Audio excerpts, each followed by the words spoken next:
शाम के 7 बज रहे हैं। नमस्कार, न्यूज 24 पर सबसे बड़ा सवाल में आपका स्वागत है। आपके साथ में हूं मानक गुप्ता। हैदराबाद यूनिवर्सिटी में दलित छात्र की खुदकुशी से देश में सियासी भूचाल आ गया है। विपक्ष मोदी सरकार के 2 मंत्रियों के इस्तीफे पर अड़ा है। स्मृति ईरानी और बंडारू दत्तात्रेय पर आरोप है कि इन्हीं दोनों की चिट्ठियों के बाद रोहित वेमुला नाम के उस छात्र नेता को यूनिवर्सिटी ने हॉस्टल से निकाल दिया, जिसकी वजह से आखिरकार उसने मौत को गले लगा लिया। विपक्ष के लगातार हमले से परेशान मोदी सरकार आज हरकत में आ गई। प्रधानमंत्री ने इस मामले पर अपने मंत्रियों के साथ हाई लेवल मीटिंग की और शिक्षा मंत्री स्मृति ईरानी को सफाई देने के लिए आगे कर दिया। स्मृति ईरानी ने कहा, इस मुद्दे को सिर्फ सियासी फायदे के लिए दलित वर्सेस नॉन दलित बनाया जा रहा है और विश्वविद्यालय को चिट्ठियां लिखने का नियम खुद कांग्रेस सरकार ने बनाया था। इस बीच एक के बाद एक तमाम सियासी पार्टियों के नेता हैदराबाद पहुंच रहे हैं। अब मकसद वाकई छात्र के परिवार के जख्मों पर मरहम लगाना है या सियासी रोटियां सेकना? आप खुद सोचिए। हमारा आज का सबसे बड़ा सवाल है, दलित परीक्षा में क्या प्रधानमंत्री मोदी फेल हो रहे हैं? छात्र की खुदकुशी पर स्मृति की सफाई से दाग क्या धुल जाएंगे? और विश्वविद्यालयों को जाति की राजनीति में क्या बांटा जा रहा है? इसी पर होगी बहस, लेकिन पहले देखिए आज की रिपोर्ट। हैदराबाद विश्वविद्यालय के दलित छात्र रोहित वेमुला की खुदकुशी मामले पर घिरी मोदी सरकार को मानव संसाधन मंत्री स्मृति ईरानी को मैदान में उतारना ही पड़ा। सरकार की ओर से सफाई देने उतरी स्मृति ईरानी में भिड़ंत करवाने का वो अधिकार नहीं है। इसलिए आज का मेरा ये प्रयास मात्र एक अपील है कि ये कोई दलित वर्सेस नॉन दलित का झगड़ा नहीं है। Possibly that is why a Congress MP Hanumanta Rao wrote to me about suicide of Dalit students in this very university in the past 4 years, even when the government of the day was not in center. तो इस बात का ये संकेत देना कि सिर्फ एक MP के लेटर के लिए हमने रिमाइंडर्स दिए और दूसरे MP के लिए, इनफैक्ट हनुमंत जी के लिए ज्यादा रिमाइंडर्स गए हैं। ईरानी ने रिमाइंडर भेजने के सवाल पर सारा ठीकरा कांग्रेस सरकार के नियमों पर फोड़ दिया और ये भी कह दिया कि इससे पहले भी वो कांग्रेस सांसद हनुमंत राव की शिकायत पर रिमाइंडर भेज चुकी हैं और सारी कार्रवाई नियम के मुताबिक की गई है। लेकिन सवाल ये, क्या स्मृति की सफाई से दाग धुल जाएंगे? खबर है कि दलित छात्र की खुदकुशी पर गठबंधन के कई साथी भी नाराज हैं और बीजेपी इस मामले में घिर गई है। इसीलिए दलित मुद्दे को लेकर मोदी कोई चूक नहीं करना चाहते। इसका अंदाजा इस बात से लगाया जा सकता है कि आज इसी मुद्दे पर प्रधानमंत्री मोदी ने एक मीटिंग बुलाई, जिसमें स्मृति ईरानी के साथ साथ कई केंद्रीय मंत्री मौजूद थे। शायद यही वजह रही कि प्रेस कॉन्फ्रेंस में भी स्मृति ईरानी को बार बार जाति का हवाला देकर सफाई देनी पड़ी। तथ्य ये है कि जिस लड़के की पिटाई हुई वो भी ओबीसी है। यहाँ पर जातिवाद कुछ नहीं हुआ। Do not ignite passions by naming a particular caste. I'm sure you are aware, Mr. Dattatreya himself is a Yadav. अब सवाल ये, क्या विश्वविद्यालयों को जाति की राजनीति में बांटा जा रहा है? हालत यह है कि आज भी हैदराबाद में तमाम सियासी दलों के नुमाइंदों का जमावड़ा लगा रहा। सीताराम येचुरी से लेकर तमाम दलों के नेता पहुंचे। कल केजरीवाल भी दलित छात्र के परिवार से मिलने जाएंगे, जिसके बाद एक सवाल ये भी उठ रहा है, क्या इस सियासी जंग से रोहित वेमुला को न्याय मिल जाएगा? अमित कुमार, दिल्ली, न्यूज 24। आज का सबसे बड़ा सवाल, दलित परीक्षा में क्या प्रधानमंत्री मोदी फेल हो रहे हैं? छात्र की खुदकुशी पर स्मृति की सफाई से क्या दाग धुल जाएंगे? और विश्वविद्यालयों को क्या जाति की राजनीति में बांटा जा रहा है? इसी पर बहस करने के लिए बीजेपी से संबित पात्रा, कांग्रेस से प्रियंका चतुर्वेदी, आम आदमी पार्टी से सोमनाथ भारती, आरएसएस के विचारक राकेश सिन्हा और यहाँ स्टूडियो में एलजेपी से, जो कि बीजेपी की सहयोगी है, AK वाजपेयी साहब मेरे साथ आ गए हैं। आप सभी का स्वागत है। डॉक्टर पात्रा, पहला सवाल आप ही से है और सवाल ये, स्मृति ईरानी अब तक कह रही थी कि जब तक 2 मेंबर्स की टीम, जो फैक्ट फाइंडिंग टीम भेजी है, हैदराबाद से वापस नहीं आ जाएगी, मैं कुछ नहीं कहूंगी। आज उनको प्रेस कॉन्फ्रेंस करनी पड़ी और इसी से लगता ऐसा है कि वो बैकफुट पे हैं। प्रधानमंत्री मोदी ने भी सारे मंत्रियों के साथ बैठक बुलाई और उसके बाद स्मृति ईरानी को सामने आना पड़ा। इसका मतलब ये मान लिया जाए कि आप दलित परीक्षा में फेल हो रहे हैं, आप बैकफुट पर हैं, परेशान हैं, आपको भी ऐसा लग रहा है कि आपकी सरकार की छवि एंटी दलित बनती जा रही है, इसीलिए स्मृति ईरानी को आपको आगे करना पड़ा। देखिए, 2 चीजें आपने बार बार कहा कि क्या स्मृति जी के सफाई से मोदी सरकार का दाग धुल जाएगा।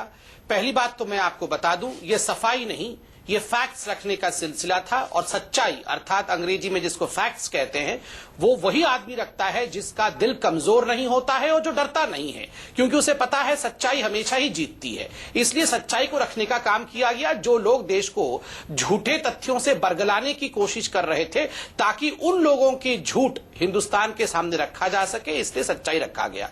दूसरी बात, दाग धुल जाएंगे। जब दाग झूठे हैं, जब दाग लगाने की साजिश करने वाले झूठे हैं, तो हम दाग धुल जाएंगे पे डिबेट ही क्यों कर रहे हैं? जब दाग ही नहीं लगा है तो दाग धुल जाएंगे, ये कैसा विषय हो गया? तीसरी बात, आप मुझे फैक्ट्स पे डिबेट करिए, एक एक करके मुझे आप 100 क्वेश्चन पूछिए और प्रूफ करिए कहां गलती हमारी सरकार की थी, मैं आपको फैक्चुअल उत्तर दूंगा। अच्छा डॉक्टर मैं कहता हूं आप स्मृति ईरानी जी को भूल जाइए। एक सेकंड, आप स्मृति ईरानी जी को भूल जाइए, आप बंगारू दत्तात्रेय को भूल जाइए। हाईकोर्ट तो बीजेपी का नहीं है ना। ये तमाम विषय हाईकोर्ट के सामने गए कि नहीं? 2 चीजें हाईकोर्ट में हुई। हाईकोर्ट में आप कह रहे हैं कि दलित बच्चों के ऊपर एट्रोसिटी हो गई, उनके ऊपर किसी प्रकार का षड्यंत्र किया गया। यही विषय हाईकोर्ट में रखा गया कि आप पनिशमेंट को स्टे कर दीजिए। हाईकोर्ट ने कहा नहीं, हम इसको स्टे नहीं करेंगे। दूसरी चीज, क्या ये उचित था कि नहीं जो भी हुआ? हाईकोर्ट ने इसे उचित माना। हाईकोर्ट ने कहा हम सुनवाई करते रहेंगे। पात्रा, केस के फैक्ट्स में मैं अभी जाऊंगा। मैं आपसे एक और बात पूछ रहा हूं। आप कह रहे हैं कि कांग्रेस और आपके विरोधी बरगला रहे थे देश को, इसीलिए स्मृति ईरानी को आज मजबूरन सामने आकर फैक्ट सामने रखने पड़े। तो फिर ये सब कहने की क्या जरूरत थी कि जिस छात्र की, एबीवीपी के छात्र की पिटाई हुई वो भी ओबीसी है, जिस कमिटी ने रोहित के खिलाफ एक्शन लिया उसके प्रोफेसर भी दलित हैं। ये दलित राजनीति में आखिरकार आप उलझ ही गए। इसका मतलब आप बैकफुट पे हैं, आप भी वहां जातियां गिनाने लगे। नहीं मानक, जो समझते हुए भी ना समझ है उसको समझाना बहुत डिफिकल्ट काम है।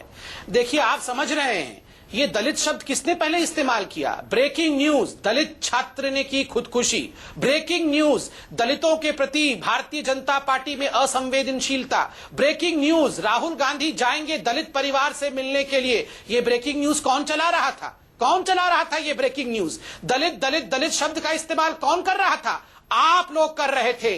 देश को बांटने का षड्यंत्र कौन कर रहा था? आप लोग कर रहे थे। आप, कांग्रेस और आम आदमी पार्टी। मैं खुल के कहता हूं, आप लोग सुबह से शाम तक ये ब्रेकिंग न्यूज के चक्कर में देश को ब्रेक करने का जो षड्यंत्र कर रहे हैं, उसका आज खुलासा स्मृति ईरानी जी ने तथ्यों के आधार पर किया। आपकी नजर में मतलब मीडिया भी देशद्रोही हो गया, देश को बांटने वाला, विपक्षी भी देशद्रोही हो गए, सब देशद्रोही हो गए, सब देश को बांट रहे हैं और आप सर्टिफिकेट बांट रहे हैं। आप सर्टिफिकेट दे रहे हैं। आप कह रहे हैं मीडिया सुबह से शाम तक चला रहा है, मीडिया भी जिम्मेदार है। बिल्कुल नहीं, बिल्कुल नहीं। आपको शायद समझने में गड़बड़ी हुई। जिन लोगों ने आपने अगर दलित शब्द का इस्तेमाल नहीं किया तो आप डर क्यों रहे हैं? आपने दलित शब्द पे मुझे क्वेश्चन पूछा ना कि दलित शब्द का इस्तेमाल। मैं नहीं डर रहा हूं डॉक्टर पात्रा। तो मैंने कहा वो लोग डरे। हम तो सिर्फ रिपोर्ट कर रहे हैं, मीडिया सिर्फ रिपोर्ट कर रहा है। क्या फैक्ट नहीं है कि वो दलित छात्र था? क्या ये फैक्ट नहीं है?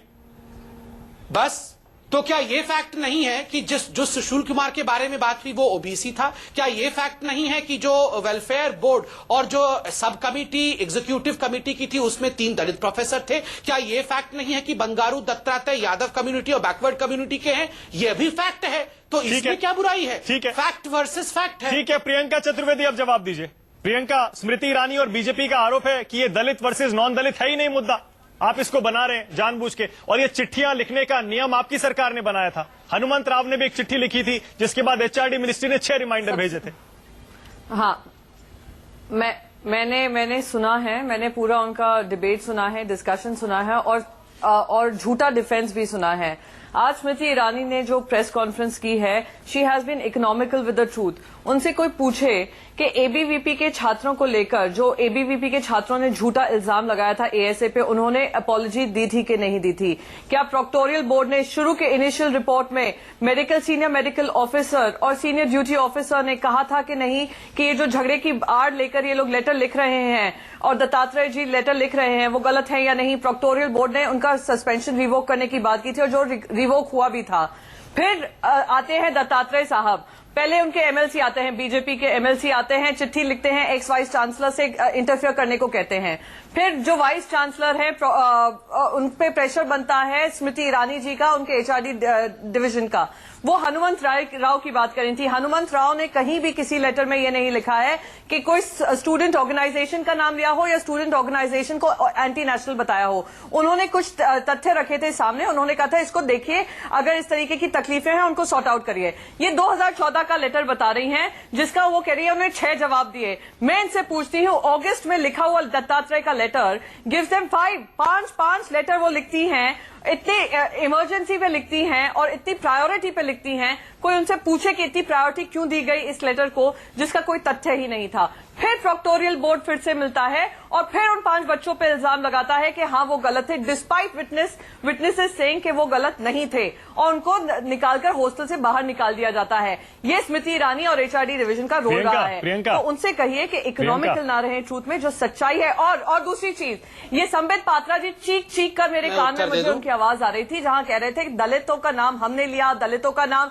मीडिया ले रही है। कोई उनसे पूछे कि वहां पे जो बच्चे एजिटेट कर रहे हैं, जिनकी इनको फुर्सत नहीं मिली है उनसे पूछने की क्या हुआ है, उनको क्यों वो अभी तक एजिटेशन उनका चल रहा है, कि वो चीख कर कह रहे हैं कि इस तरीके का माहौल बनाया गया जहां दलित परिवारों के बच्चे आए हुए, जो गरीब घरों से आए हुए बच्चों को इस तरीके से बेघर हॉस्टल से किया गया, क्योंकि स्मृति ईरानी जी और दत्तात्रेय उनके पीछे पड़े रहे। ये माहौल आपने बनाया है और कोई ये माहौल आपने बनाया है और कोई इनसे ये नहीं पूछे, कोई इनसे ये भी पूछे आईआईटी मद्रास में एपीएससी को बैन किसने लगवाया? एचआरडी मिनिस्टर ने लगवाया। एचआरडी मिनिस्टर कहती है हम इंस्टीट्यूट में दखल अंदाजी नहीं देते। उन्होंने 5 चिट्ठियां लिख कर 2015 अगस्त से लेकर अब तक उन्होंने 6 चिट्ठियां लिख कर दबाव बनाया है। और कोई उनसे ये भी पूछे कि जो वाइस चांसलर का अपॉइंटमेंट हुआ है, 35 वाइस चांसलर्स को दरकिनार कर अप्पा राव को जो उन्होंने बिठाया है, प्रियंका एक सवाल मैं भी आपसे देश की जनता को जवाब दे। प्रियंका, एक तो ये कि आप कह रही हैं वो ट्रूथ में, सच्चाई में इकोनॉमिकल हो रही है स्मृति ईरानी, आधा सच बता रही हैं। मुझे लगता है आधा सच आप भी बता रही हैं प्रियंका। जो शुरुआत में सस्पेंशन का ऑर्डर यूनिवर्सिटी प्रशासन की वजह से लिया गया था, उसे इंप्लीमेंट इसलिए नहीं कर पाए क्योंकि छात्रों ने उस ऑर्डर को इंप्लीमेंट होने नहीं दिया, नंबर 1। नंबर 2, आप ये भी कह रही हैं कि जो सुशील नाम का छात्र है, ठीक है चलिए मान लेते हैं प्रियंका, एक सेकंड, मान लेते हैं कि ये छोटा सा मसला था, लेकिन क्या ये सच नहीं है कि आपकी सरकार के समय ये नियम बनाया गया था कि अगर एचआरडी मिनिस्ट्री को कोई लेटर मिलता है किसी सांसद की तरफ से, उसे फॉरवर्ड किया जाए और उसका रिमाइंडर बार बार भेजा जाए?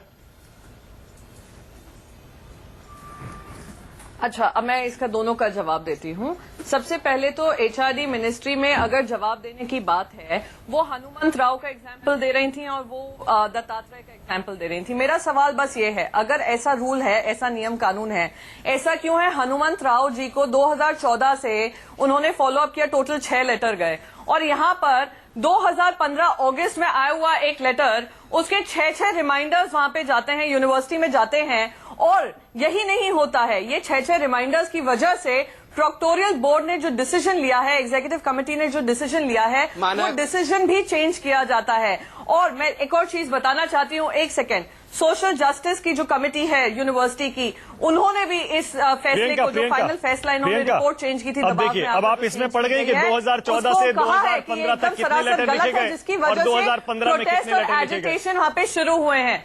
अच्छा, एक सेकंड, मैं उत्तर देना चाहूंगा। डॉक्टर पात्रा एक सेकंड, ये वाजपेयी जी भी हमारे साथ हैं एलजेपी से। आप तो दलितों का मुद्दा बहुत जोर शोर से उठाते हैं, आपके तो बहुत सारे दलित समर्थक हैं, बिहार में भी हैं और कुछ और राज्यों में भी। आपने एक फैक्ट फाइंडिंग टीम भेजी थी वहां पर?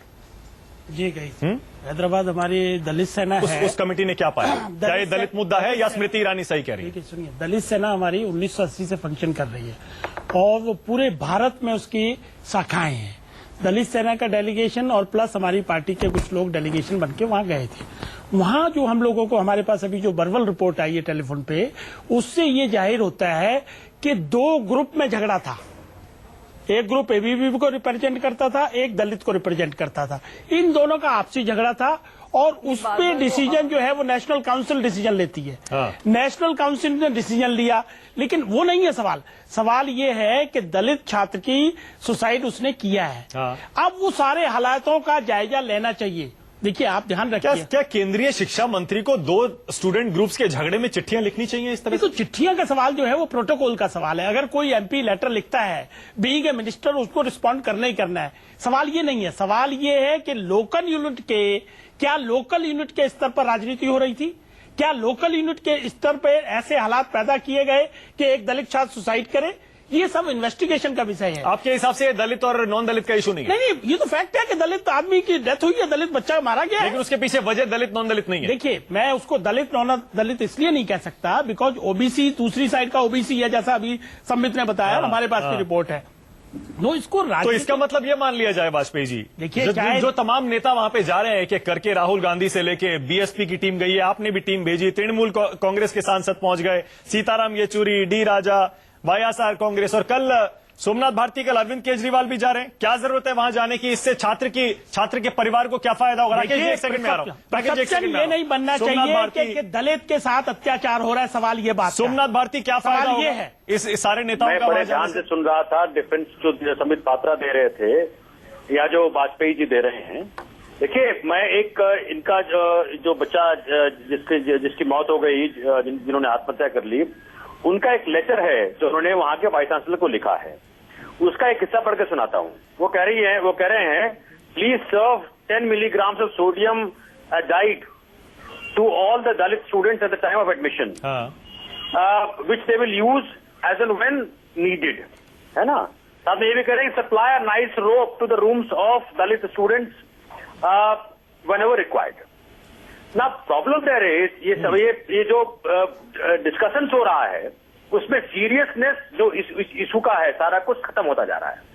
दलित इस स्थिति में क्यों है कि 67 साल बाद भी उसको ऐसे स्टेटमेंट्स लिखने पड़ रहे हैं? इसके लिए जिम्मेवार कांग्रेस है। सोमनाथ और भारती, आज भाजपा उसका मैं ये पूछ रहा हूं, मेरा आप सवाल आज के तारीख में दलितों का, मुसलमानों का, पिछड़ों का, गरीबों का कोई भी यहाँ पे चिंता नहीं कर रहा। सर मेरा सवाल राजनीति हो रही है। सर मैं कह रहा हूँ सारे नेता जो जा रहे हैं, अरविंद केजरीवाल भी जा रहे हैं, उनके जाने से वहाँ फायदा क्या होने वाला है? उस छात्र के परिवार को या वहाँ जो पढ़ रहे हैं छात्र दलित, क्या फायदा होने वाला है? देखिए, राजनेता जो राजनीति करते थे वो अलग हैं। अरविंद केजरीवाल जब जा रहे हैं तो इस मैटर को बिल्कुल एंड तक, कंक्लूजन तक लेके जाएंगे। हम कहीं भी अन्याय होगा वहां खड़े होंगे। भाजपा रहे या कांग्रेस रहे, इन दोनों ने देश में हैदराबाद तो फिर भी बहुत दूर है, दौर चलाया। सोमनाथ भारती, हैदराबाद फिर भी बहुत दूर है। कोटा में आपको पता है, कोटा में जो इंजीनियरिंग के आईआईटी के कोचिंग स्टूडेंट्स हैं, पिछले 6-8 महीने में 12 छात्र सुसाइड कर चुके हैं। वहां तो नहीं गए अरविंद केजरीवाल, वहां तो नहीं गए सीताराम येचुरी, वहां नहीं गए राहुल गांधी, लेकिन हैदराबाद पहुंच गए। ऐसा क्यों? अगर आप इस बच्चे की चिट्ठी पढ़ोगे, इस बच्चे ने चिट्ठी लिखी है वो बहुत बड़ा इशू उजागर कर रहा है। तमिलनाडु में भी सोमनाथ भारती, एक दलित बच्चा उसके बाप की अर्थी को उठाने के लिए पुलिस वाले आते हैं, क्योंकि कहते हैं कि हमें वहां दफनाने की जगह नहीं मिलती है। आप वहां तो नहीं गए, उनका मुद्दा तो नहीं उठाया आपने? देखिए मानक, अभी उनका नहीं उठाया इसलिए इनका भी मत उठाओ। जिस तरह के लॉजिक आप दे रहे हैं मानक, उससे तो ये होगा कि भाई कहीं अन्याय हो, आप जाना ही मत, क्योंकि वहां नहीं गए थे। जब सीतारण हुआ तब आप वहां पे नहीं थे। अरे ये तो आप वहां पे पार्टी वाले क्या बोलेंगे? इनके मुख्यप्रियंका भाषण दे रहे थे और वो वहां सुसाइड कर रहा था। चलिए, आम आदमी पार्टी पे हम इसे सीमित नहीं करते। सोमनाथ भारती, या प्रियंका जी हो, इन दोनों ने जो अपने अपने वक्तव्य रखे हैं, उन वक्तव्यों में कहीं भी ये नजर नहीं आ रहा कि हम दलितों के लिए क्या करने वाले हैं। अच्छा ठीक है, हमें थोड़ी सी भी चिंता नहीं है, ना शर्म है कि 67 साल बाद भी दलित लिखने को मजबूर हो रहा है। अच्छा ठीक है, एक सेकंड सोमनाथ भारती, आपने बहुत बढ़िया बात कही है। आपने कहा जो भी जा रहे हैं और वो सब राजनीति कर रहे हैं, लेकिन अरविंद केजरीवाल नहीं करेंगे, जिसमें राहुल गांधी पे भी आप निशाना साध रहे हैं। लेकिन पहले राकेश सिन्हा जी आपके पास आ रहा हूं मैं। राकेश जी, आपको भी लग रहा है ये सारे के सारे जो नेता वहां पे जा रहे हैं सिर्फ कोरी राजनीति कर रहे हैं?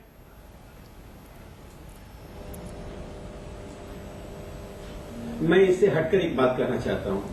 आज से कुछ 2 साल हो गया होगा कि आमिर खान का एक शो आता था, सत्यमेव जयते, किसी टीवी चैनल पे। उसमें शो में एक जवाहरलाल नेहरू यूनिवर्सिटी की पढ़ी हुई महिला टीचर, जो आजकल दिल्ली यूनिवर्सिटी पढ़ाते हैं, मैं उनका नाम नहीं लेना चाहता हूं, उन्होंने कहा था कि जेएनयू के हॉस्टल में उनके साथ रूम शेयरिंग अपर जाति की महिलाओं ने, छात्रा ने नहीं किया। उनको संस्कृत पढ़ने नहीं दिया गया। बाद उन्होंने संस्कृत पढ़ा, हिम्मत दिखाई। तो जवाहरलाल नेहरू यूनिवर्सिटी तो लेफ्ट डोमिनेटेड है। जो बड़ा सवाल है मानक जी, जिस पर हम डिस्कशन नहीं करें, देखिए हैदराबाद की घटना घटी, जो दोषी है उसको सूली पर लटका दिया जाना चाहिए।